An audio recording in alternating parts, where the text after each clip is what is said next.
A lot has changed, El Paso. A lot has changed. One thing's for sure, I'm still the fluffy guy.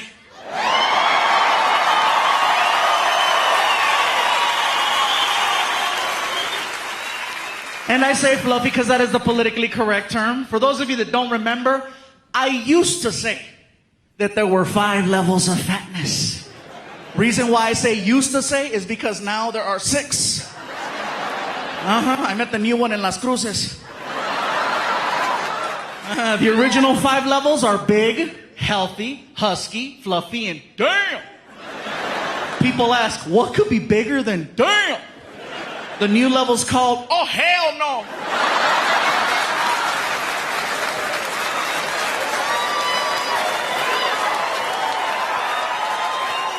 What's the difference? You're still willing to work with level 5.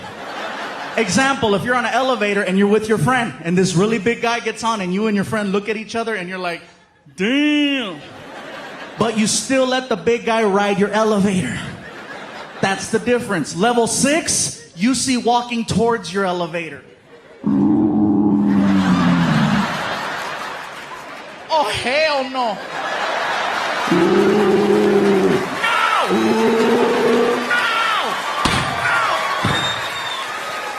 That's the difference. The guy that I met was 6'8", 614 pounds.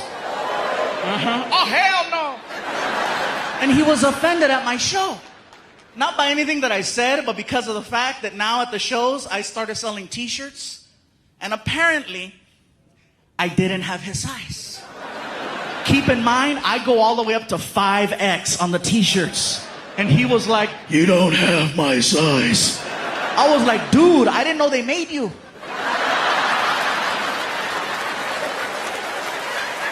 I have up to 5X. I don't have X. The picture of a dinosaur on the back of the tag, you know? I gotta tell you guys, Trevor Noah has been on the road with Martin and I for, like I said, the last 4 months, and he's a great friend and a funny man. And any of the stories you guys might have heard about us in the past and the practical jokes, they've all been true, especially when a new guy shows up. You know, Trevor's a cool dude, you guys, but we couldn't wait to have fun with him. So let me tell you a quick story. We were doing a show in a city called Eagle Pass in the state of Texas. Now, got some Tejanos in the house? What's up? You far from home, coño. So anyway, we're doing a show out in Eagle Pass, Texas. Now, I have a friend of mine named Rick Gutierrez, who's also a comic who was on last season, who lives in San Antonio, Texas, which is about an hour or so away from Eagle Pass. He bought a new car and he drove from from San Antonio to Eagle Pass to meet up with us for a show that night.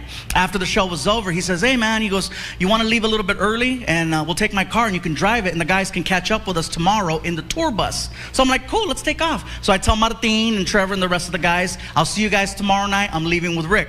So we get in Rick's car and I get to drive. We head to San Antonio. About 30 minutes into the drive, we start seeing flashing lights on the side of the freeway. And then a big sign that comes up and it says, immigration checkpoint ahead. Okay? Don't worry, this story ends differently. So anyways, I still get nervous. You know, I'm driving and I pull up to the line. And I'm sitting there and I'm just waiting for the officer to say something that's gonna annoy the hell out of me. So I'm just waiting, and here comes the officer, and when he saw me, he said, oh, Fluffy! And when I heard that, in my mind, I was like, I'm not going to jail. He's like, dude, what are you doing here? I said, well, we have a show tomorrow night in San Antonio, and we're just passing through. Where's your tour bus? I said, well, my tour bus is back in Eagle Pass with the other guys. He goes, can we take a picture? I go, what about, cars coming? He goes, there hasn't been a car here in hours. So we get out of the car, we take some pictures with the immigration officer and the dog, We get back inside and he says, thank you so much for taking the picture with me. I really appreciate it, man. We're just bored right now. I go, really? You guys are bored? Yeah, we're bored. I said, well, my tour bus is going to be passing through here in about 2 hours. And I says, we have a new guy on the bus who's from South Africa, and he's been bragging about his immigration status and how he never has problems with customs or immigration because all of his paperwork is always in order. I'm just saying, if you're bored. Next morning, you guys, I get a text from Trevor, okay? And you see how cool and calm he is. That text sounded mad. I just look at it and it said, you're a dick. I couldn't couldn't get to Trevor fast enough to hear the story, right? So Martin and I, we pull up to the theater, and we see Trevor, and he already told me in the car, dude, Trevor's mad. I'm like, I see Trevor, I'm like, Trevor, you okay? And he just went off. Gabriel, it was insanity, I tell you. It was insanity.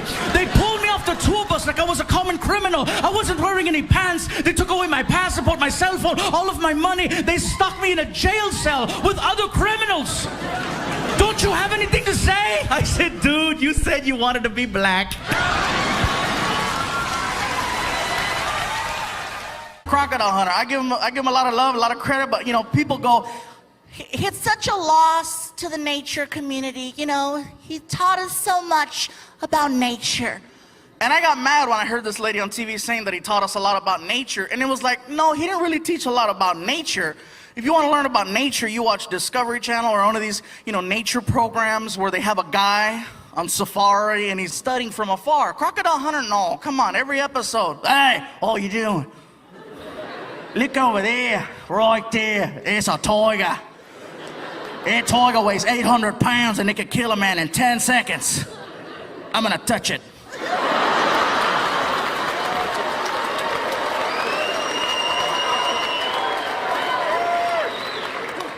Oi, tiger! Oh, he's angry! He's angry!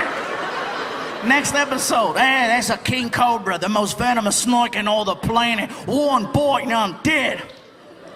I'm gonna pick it up. He's angry!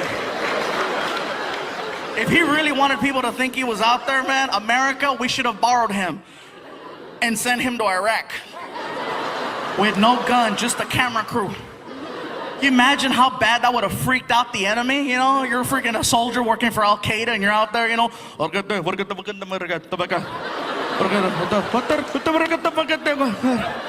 And he's walking towards them wearing shorts. And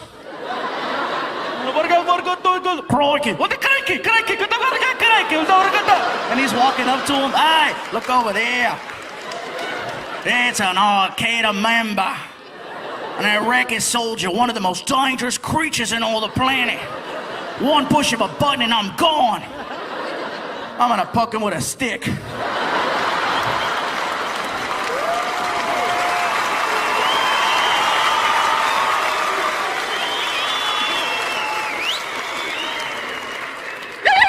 angry!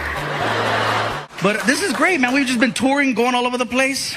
It feels good to be somewhere for this long. Yeah, you know? Usually it's just, you know, every day we're going somewhere. Yeah, all the time. I mean, it's like Vegas was the last stop, right, for the big fight? Oh, yeah, we were there for that fight. Ay, Dios mío, no. I got to tell you guys something, though. For me, the most entertaining thing about that fight was the interviews. The interviews leading up to the big fight. You know, especially the ones in Spanish. Because the interviews in Spanish, those guys get down. You know what I mean? It's intense. The guy comes out. Estamos aquí con ESPN Deportes. Estamos con Canelo. Canelo, please, por favor. ¿Cómo va a estar la pelea contra Mayweather? And then Canelo sounded hardcore and cool and bad. He's like, bueno, mira, le voy a dar con la izquierda y luego le voy a dar con la derecha y va a pegar el piso y se va a morir. And the guy's like, oh my God, it was like such an intense interview. And I wish they would let the guy just do interviews in Spanish. Do not make a guy who does not speak English well do interviews in English. Because in English, he doesn't sound intimidating at all. Hey, we're here with Canelo Alvarez for ESPN Sports. Canelo, can you tell us what's going to happen? What's your strategy against Mayweather?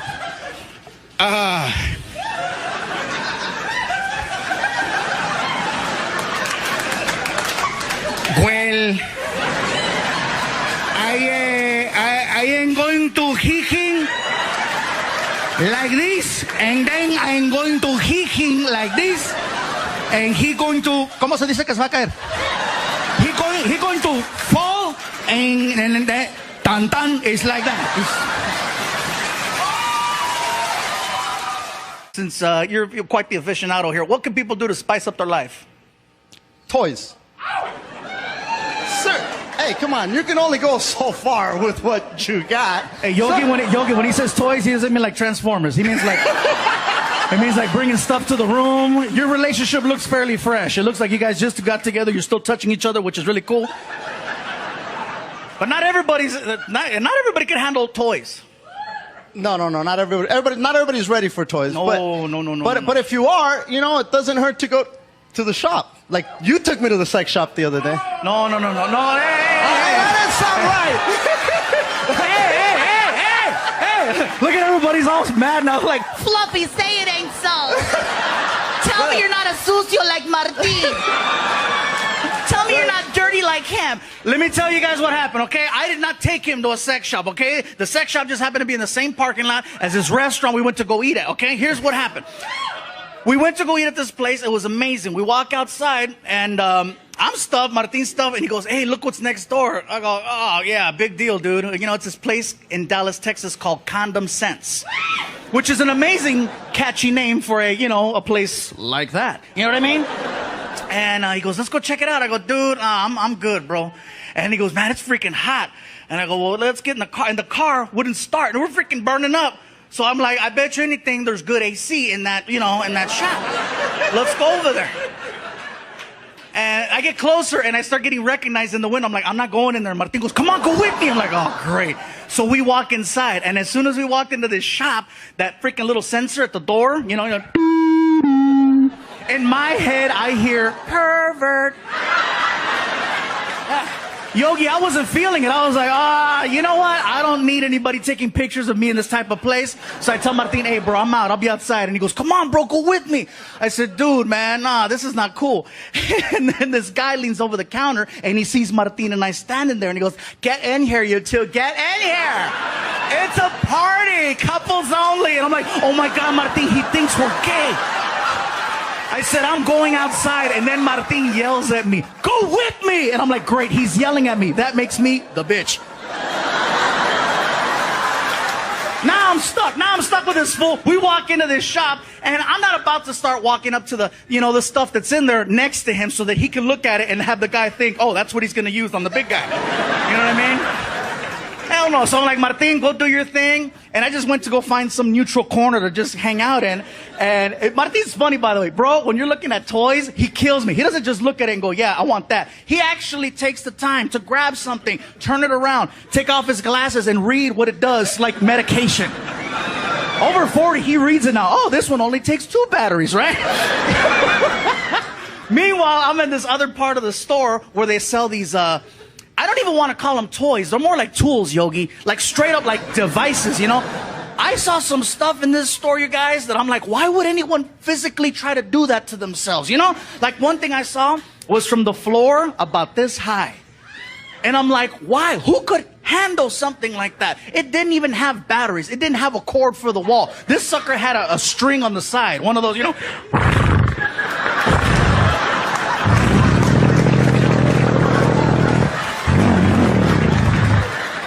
Ladies, we don't have that. We don't have that. We can't go to the house tonight. Babe, you ready? You ready? Hold on. Here we go.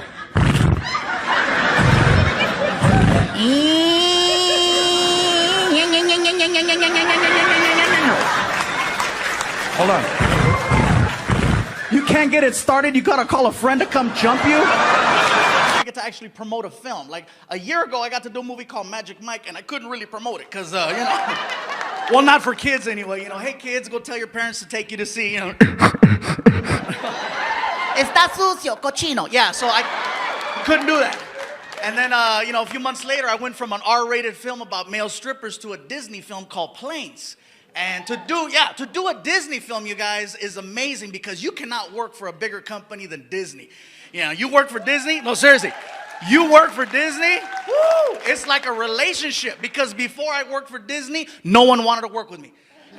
All of a sudden you get a hold of a good one and everyone is calling. Nickelodeon was calling, Fox Sports and Cartoon Network. And Disney makes you feel very comfortable. They let you know right away. Gabriel, you have nothing to worry about. Disney is going to take really good care of you. Really good care of you.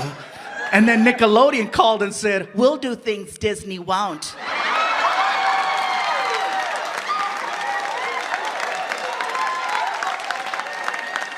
And I was like, well, hello, Nickelodeon. So there I go, cheating on Disney. I go to Nickelodeon Studios in Burbank because they want to pitch me a cartoon. And to get a show pitched to you is very different than auditioning. I walk in and the director comes out and she was really cool. She's like, let me just cut to the chase. This is a special cartoon here at Nickelodeon. It's about a little toy car. This toy car has a bunch of other little friends that are also toy cars. Each toy car has its own individual personality. There's the happy car, there's sad car, there's crazy car. And one of these toy cars, we need to be a little different. And in Hollywood, when they say different, they mean Mexican. That's what they mean. They'll never tell you that because it's a little politically incorrect. You know, we want you to play it. No. So what they do is they give you a series of suggestive words to let you know the type of direction they want you to take a certain character. So they walk me into a sound room. They close the door. They put me in front of a podium with a microphone and a script. And they give me the headphones. I put them on. And then the director goes behind the glass. And she starts to talk to me through a PA system. And she's like, okay, listen, Gabriel. If you could just read the top line, we're going to figure this character out. And then we're going to take it from there, okay? Whenever you're ready. So the line that I'm supposed to read is, hey, guys, I can't believe we're all here. So I'm like, I got this. Here we go. This is Gabriel Iglesias. Take one. Hey, guys, I can't believe that we're all here. Okay, listen, that's really good. Really, really good. If you could just do me a favor and give me a little spice. That would be super. As soon as I heard her say spice, I'm like, oh my God, they want me to play it like a gardener. Now I realize I messed up. So I'm like, oh, here we go. Fine. This is Gabriel Iglesias, take two. Hey guys, I cannot believe that we are all here. Okay, listen, you sound really unenthusiastic. If you could do me a favor and give me more energy and double the spice. I'm talking muy caliente, okay? Whenever you're ready. This is Gabriel Iglesias, take three. Hey guys, I cannot believe that we are all here. Okay, listen, we know you do sound effects in your show. Can you give us a sound effect for a toy car? I'm like, toy car, I got this, no problem. Here we go. Can you put spice on that? They want me to put an accent on a sound effect. I'm frustrated. I don't know what to do. I'm like, I don't know. Varum.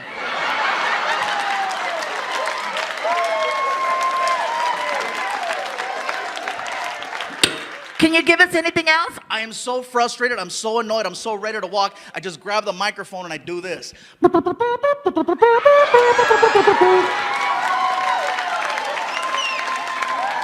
Just as I'm about to take off my headphones, she looks at me and she says, Perfect. Disneyland. I love Disneyland, but they're not fluffy friendly. They're not, man. They care about safety, you know. And it sucks, because I can handle one bar. One bar, I'm cool. But now they got the whole, you know. If you're fluffy, one of those is not going to lock. You're trying. People are in line. You can do it!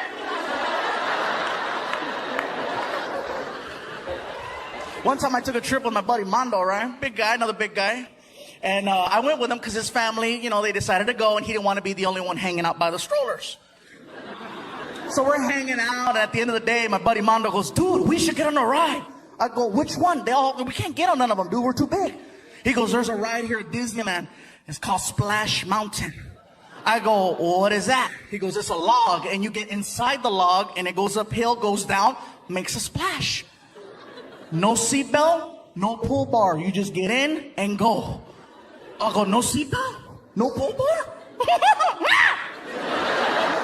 So we get in line for it, right? We're all pumped up, and I see people getting off the ride with these little note cards. I go, what are those? He goes, oh, they take a photo of you when you go downhill. Oh, okay, cool. So we get to the front of the line, and then we have to deal with the lady with the headset. The lady who takes her job way too serious. Okay, how many people? 4? Okay. 2 here, 2 here. How many? 5? Okay, 3 there, 2 there. And we get to the front. How many people? Who cares? We get our own boat, right? We take off.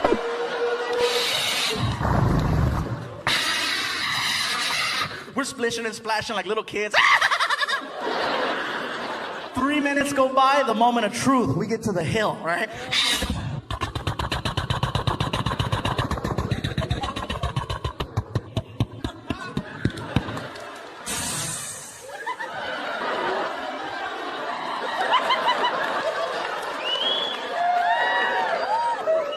My buddy Mondo turns around and he says, dude, let's flash the camera. I said, you're stupid. I'm down. So as soon as it let us go, right?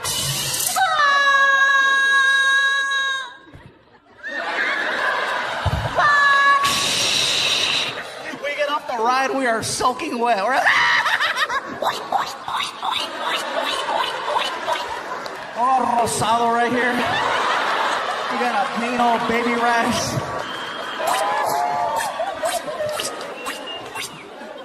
We go to buy the picture, and there's a lady behind the counter with her hand on the screen. And I asked my buddy Mondo, I said, bro, what boat are we? He says, 22. I go, she's covering 22. He goes, oh, we better sneak out of here. Oh, yeah, we're gonna sneak out. We get past the picture, girl, but then we get stopped by Disney security.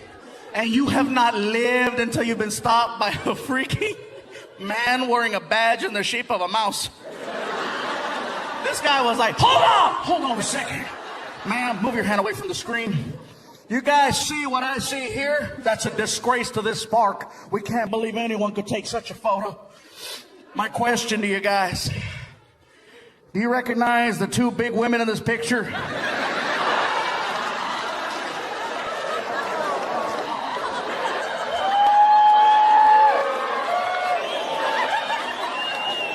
And it wasn't until we walked over to this photo that my buddy Armando and I realized something about ourselves. And that is that when two full-grown, fluffy men are going downhill at a 45-degree angle with no shirts on going like this, we both look like sexy bitches. How do you come up with your material, Gabriel? How do you come up with the things you're gonna say? Things happen to me, and then instead of just going to a shrink or something, I suck it up and I come up here. Like when I did the joke about the freaking Volkswagen, I really used to own a Volkswagen. I didn't just go, let me see if this is funny. I had a Volkswagen. No, I lived it. People go, why do you wear Hawaiian shirts? I've always worn Hawaiian shirts. Bottom line is simple. Why do I wear them? Because they fit. They're colorful, and I'm sorry, when you wear a Hawaiian shirt and you're living in the ghetto, people don't think you're up to no good. You're not a gang member wearing a Hawaiian shirt. Nobody's gonna take you serious. You know, where you from? Oh, Honolulu, eh? You can't be hard and colorful.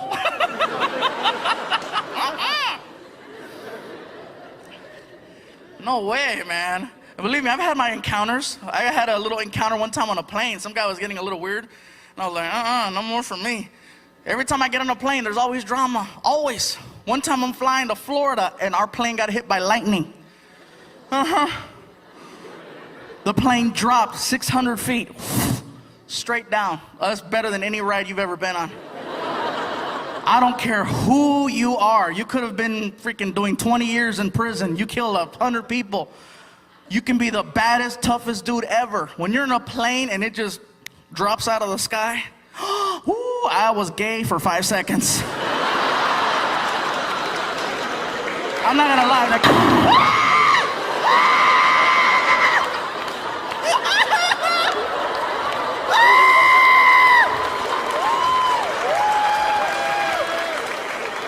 Oh, I was a broke-back Mexican. Yes, I was.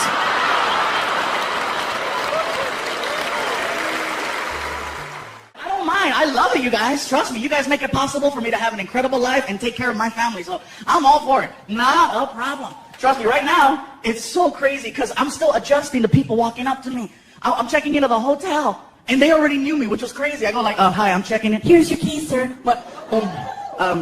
We know it's you, sir. I think that's awesome. I needed that like 6 years ago. One time I was trying to check into a hotel in Chicago at 1 o'clock in the morning because I missed my flight. Nobody's at the front desk, just a little bell. and a sign that said ring for service. So there I am.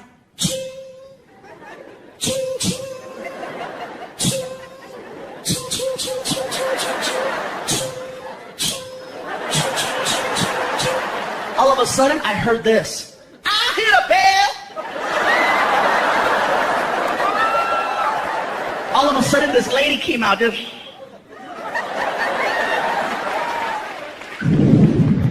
Are you the one ringing that damn bell?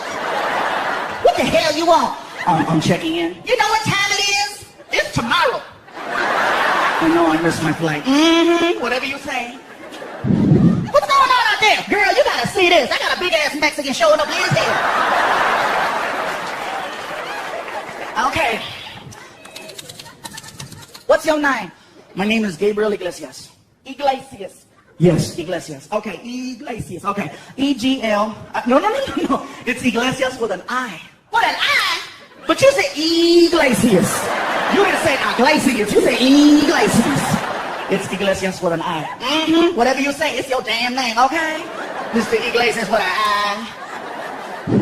You know, that's bad for you. Oh, this right here? My grandmama lived to be 100 years old. Smoking? Minding her own damn business, okay? Mr. Iglesias with an eye. Okay, I found you in the system. I got you for 2 nights, full-size bed, non-smoking. I requested a queen-size bed. And you would have got a queen if you'd have been here yesterday. But it's tomorrow and you're lucky I'm talking to you. Mr. Iglesias, what an eye. What's the I stand for? I need a bigger bed. What's going on out there? Girl, you gotta see this. Nacho Libre is tripping. But yeah, man, drinking here in town, you gotta be careful though, man, because some people can handle alcohol. You know who you are. Some people can. You have no clue. Guys especially, you know how it goes. We get loaded, we turn into one of 3 people, right? We're either the I love you guy, I hate you guy, or the mirror guy. You know that guy, right? Hey! Mirror.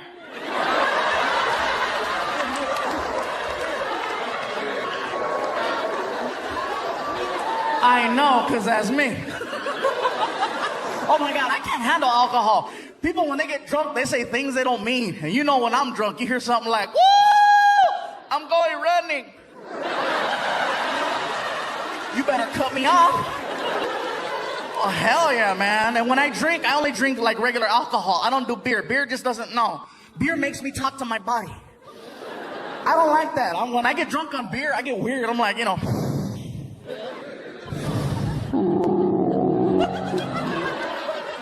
What's the matter?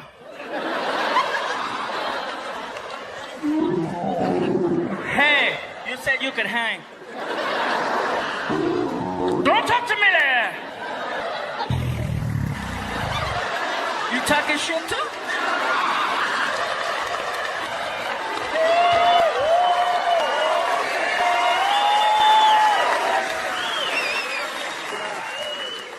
That's what I say. You just gotta be careful, you know? And if you're gonna drink and you are thinking about driving, don't do it.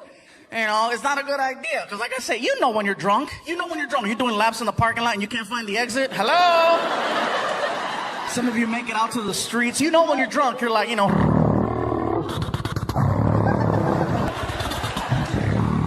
Behind you, you hear. Shut up, stupid. You know, if you hear the magical sound, one of 2 things will pop into your head. Either 1, I'm okay, I'm fine. I can beat this. Or 2, I'm gonna go to jail. I'm gonna go to jail. I'm gonna go to jail. I gotta let you go, babe. I'm gonna go to jail. Tell the kids I love them, man. I'm gonna tell you right now, again, if you can make the police laugh, you have a chance. If you do get pulled over for drunk driving, okay, pull over as slowly and as safely as you can. Get over to the end. Now, if you know for a fact that you are gonna go to jail, okay, I'm gone. Have a little fun. I don't mean take off in a high-speed pursuit. No, don't do that, because you're not gonna get very far. I mean, if you're drunk and you know you're gonna go to jail, you know, and you have tinted windows, have a little extra fun. Take off your seatbelt, jump over to the passenger side, throw your seatbelt back on, and just wait for the cop.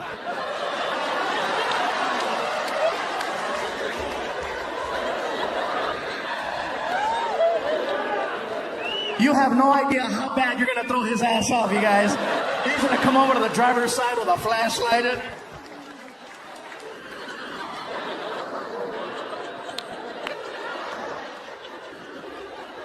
Oh, you're sitting there. Dude.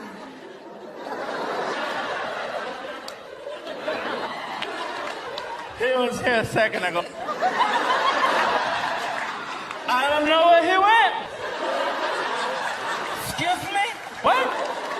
Me drive? Oh, hell no, I'm fucked up.